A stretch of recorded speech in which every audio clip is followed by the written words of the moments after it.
Muscle confusion and shocking muscles is simply not necessary for muscle growth. Hey everybody, it's Jason Blaha here. I thought I would chat with you guys and gals a little bit about this today. You know, this is really kind of an older topic that comes up, and it's kind of funny because I was planning on sitting down and making this video when I had a commenter say, you know, so much stuff has come full circle.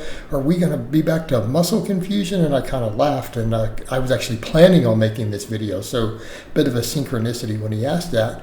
And the reason for some confusion there is, of course, because we have more and more data these days kind of showing that a lot of bro dieters and bro training was actually pretty reasonable, right? It wasn't just pseudoscience nonsense. It turns out a lot of that actually does work, but some of it seems to be good, some of it seems to be bad. But you know, things like training muscles from multiple angles, okay?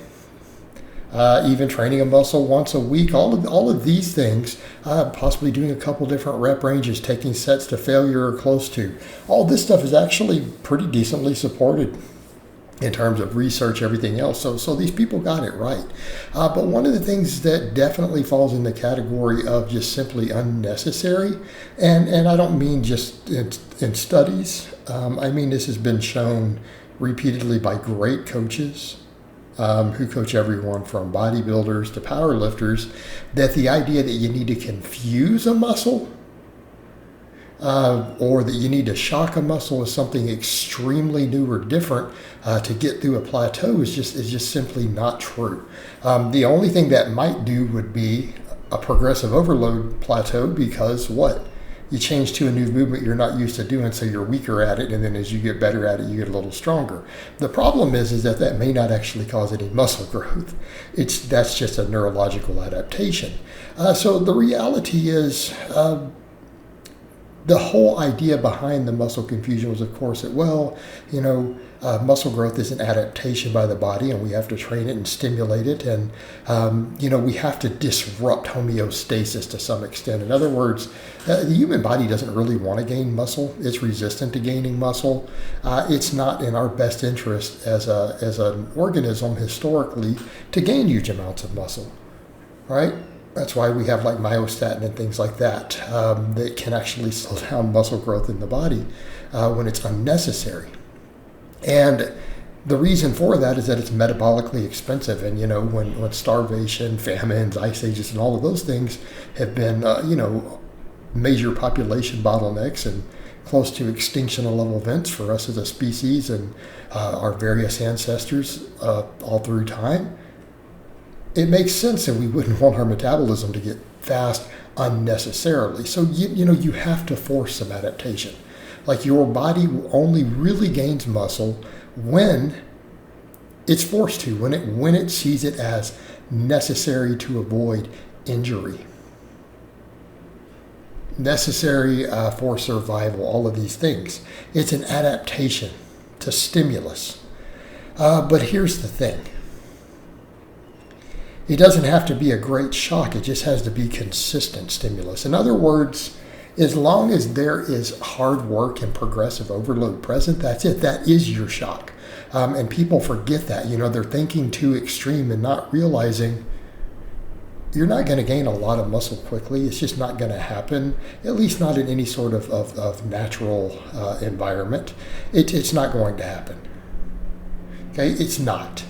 And accordingly, you don't need huge changes and an adaptation to cause that. In fact, small changes in progressive overload and workload over time seem to produce the best results. They produce the best results with the lowest risk of injury and everything else. Because again, your body's only going to grow so fast. But if you come over and say, well, what would shock a muscle? It doesn't need 7 new sets of an exercise or 12 new exercises added or 7 different new angles. You just need to take those muscles that you're working, take them through their major functions, and that might take a couple different exercises for any given muscle, right? So I don't want people to think, oh, you can just progress, just do nothing but squat and progress on it, you'll be great and hunky-dory. Not necessarily. That's not what I'm saying at all. In fact, you know, even certain parts of the quad might benefit from doing some other stuff. Certain parts of the glute, you know, so not even just the lower body. But you do need progress. And it doesn't need to be a lot. In other words, if you've been doing 200 pounds for 8 reps on an exercise, going up to 205, that's a big change. That's a significant change. That is enough to shock the body. How about if you've been doing 8 reps and you build up to 10? Okay, do you see where we're going? People are thinking on too large of a scale instead of looking at what is a sustainable, small changes that over time we simply work a little bit harder, then a little bit harder, then a little bit harder. Instead of getting so caught up in, well, this workout just I have to destroy everything.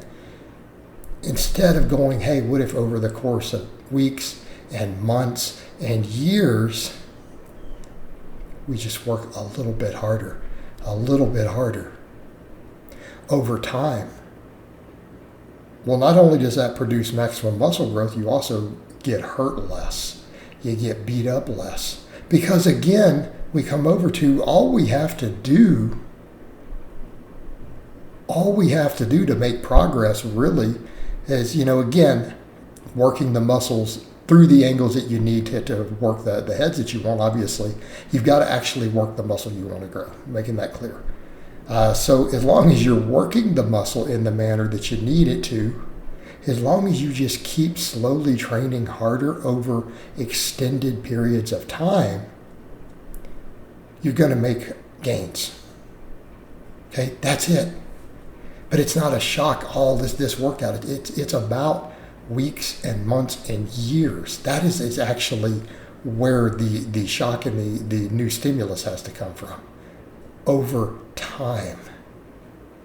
Okay, over time. It's kind of like I've pointed out before, the human body is a dynamic engine. If you take a 10 horsepower engine and you subject it to a 12 horsepower load, it will break if it's a machine eventually. If you take a dynamic human body, a 10 horsepower human body, and subject it to a 12 horsepower load, it will eventually become a 12 horsepower human body. Okay? It is about making these adjustments and adaptations over extended periods of time. It is not about, can I shock the muscle? Right? Because that doesn't really always produce results. It just makes you tired, might make things sore, but it's not going to cause you to grow any faster. So that's one of those hypotheses. It's just kind of, it's out there. It's dead in the water, and it has been for a long time. And we know that the other works. It's been tested in the trenches for decades by some of the best coaches in the world. So it's not even about what we prove in the lab in that case. It's about what we've seen right there. All right, guys, but that's really all I have to say on that today. I hope it's been informative, and I'll talk to you guys and gals next time.